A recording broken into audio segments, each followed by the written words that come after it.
How do we acquire knowledge? How many ways can we experience life? Are all experiences some kind of knowledge?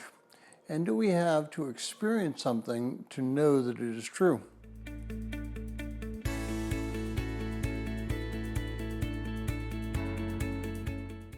Well, if you're joining us in reading through the 6-month reading plan through the book of Psalms, today's reading is Psalm 100 and 101, and I encourage you to read those Psalms. Psalm 100 verse 3 says, "Know that the Lord himself is God. It is he who has made us, and not we ourselves. We are his people and the sheep of his pasture." Now, how exactly can we know anything about God? We obviously can't see him or touch him or hear him. We cannot point to something and say, that's God. So how do we know that the psalmist says, know that the Lord himself is God? Is there evidence that we can know him, or is it something else? We can know something because of its effects on our lives. We cannot see the wind, but we understand the impact that the wind has.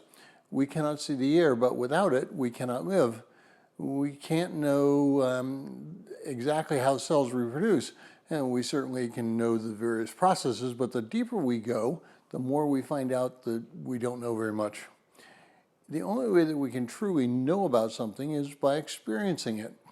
So the psalmist tells us that it is God who has made us and not ourselves. Obviously, the psalmist was not unaware of the physical relationship between a man and a woman, but he recognized that there was something more than just that physical act that created each person. The creation of a human being is much more than just a scientific act. It has a mystical aspect as well. A human being is a mystical being. Each one of us has a separate and distinct personality. Not one of us, even identical twins, has the exact same personality. And now Tony and I have 4 children, 4 children-in-law, and 10 3/4 grandchildren.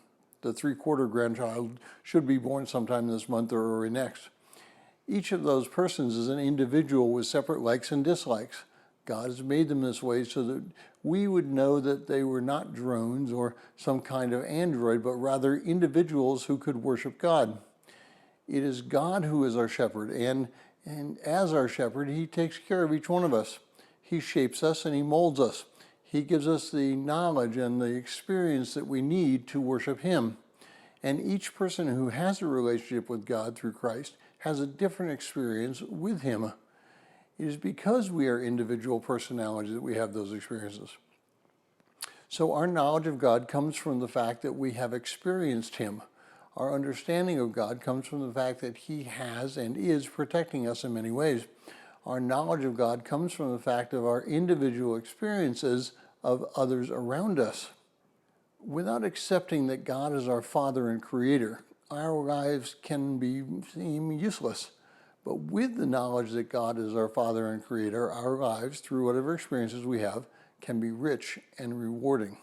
And if you would like a PDF copy of this entire reading plan, please send an email to phineasjacobus@runningtohim.net.